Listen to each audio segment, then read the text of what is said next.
troisième et dernier épisode consacré à l'exposition universelle de Dubaï. Nous avons déjà parlé du gigantisme et de la technologie et nous allons aujourd'hui évoquer les enjeux géopolitiques soulevés par cet événement.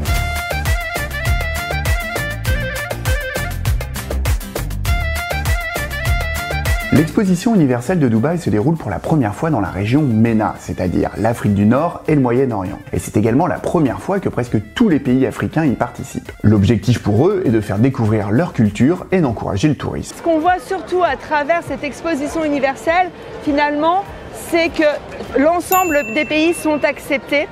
À Dubaï, il y a une grande ouverture d'esprit et Dubaï joue véritablement le rôle de carrefour entre plusieurs continents, continent africain, continent asiatique, continent européen. Alors évidemment, quand on visite les pavillons, ce que l'on voit à travers cette exposition, c'est qu'elle révèle la grande fracture nord-sud, c'est-à-dire les pays du nord qui ont les moyens de s'offrir des pavillons quelquefois absolument époustouflants, et puis les pays du sud qui ont un petit espace à l'intérieur de bâtiments qui ont été financés par les Émirats Arabes Unis. Tout va bien, les circulations, les courbes, etc. Même entre les bâtiments, je trouve qu'il y a une unité qui se crée. Turkménistan.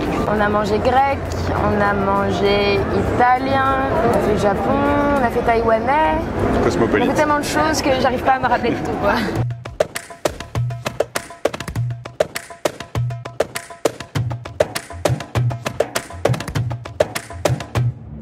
Pendant l'exposition universelle de 1937, qui se déroulait à Paris, un duel architectural opposait de manière très directe les pavillons soviétiques et allemands à l'aube de la Seconde Guerre mondiale. Si cet affrontement symbolique semble inexistant cette année, le diable se cache souvent dans les détails. Et cela n'empêche pas les différences économiques, elles, d'être gigantesques, ce qui se reflète logiquement dans le budget alloué à chaque pavillon. Pour vous donner une idée, le pavillon de la France a coûté 28 millions d'euros, là où les pavillons de la Mongolie ou de la République de Maurice ont été offerts par les Émirats. Ils ne font que quelques dizaines de mètres carrés et se traversent en une poignée de secondes. Les Émiriens ont financé la plupart des petits pavillons. Évidemment, on sent l'influence des Émirats, y compris sans être un spécialiste de la géopolitique. On sait qu'il y a une mainmise d'une certaine manière sur le continent africain en l'occurrence. Je pense que les dirigeants émiriens et à Dubaï ont bien conscience qu'on ne peut pas continuer à être dans une économie extractive permanente et sont obligés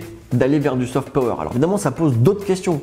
Ça pose la question de l'influence et ça pose la question de la dépendance des États aidés à l'égard de l'État aidant. De manière assez logique, le pavillon émirati est l'un des plus impressionnants et des mieux situés. L'enjeu ici est le même que pour la ville de Dubaï avec ses hôtels, ses marinas et ses malls, montrer la puissance du pays et attirer les expats et les touristes du monde entier.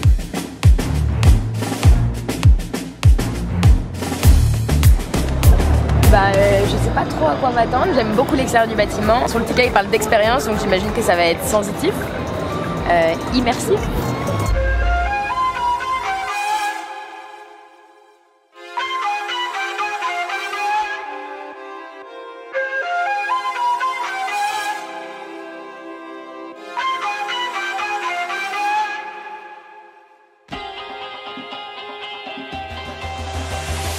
Tu vois toute l'histoire et c'est hyper émouvant et on en revient à ce que disait Laure sur toute l'histoire, sur l'État-providence, parce qu'en fait c'est des gens qui avaient rien. Est-ce que c'était une expérience? C'était une expérience, Est-ce que c'était sensitif?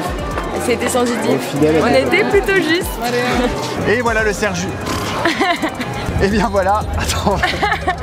Et bien voilà, c'est ici que cette expérience se termine. On a passé 4 jours ici en ressenti 1 mois et demi. Qu'est-ce que t'en as pensé, Colette? Je sais pas quoi dire, c'était une expérience qui était incroyable, un carrefour d'innovation, de culture, rien à dire. Elle en reste bouche bée, en tout cas une expérience hautement recommandable.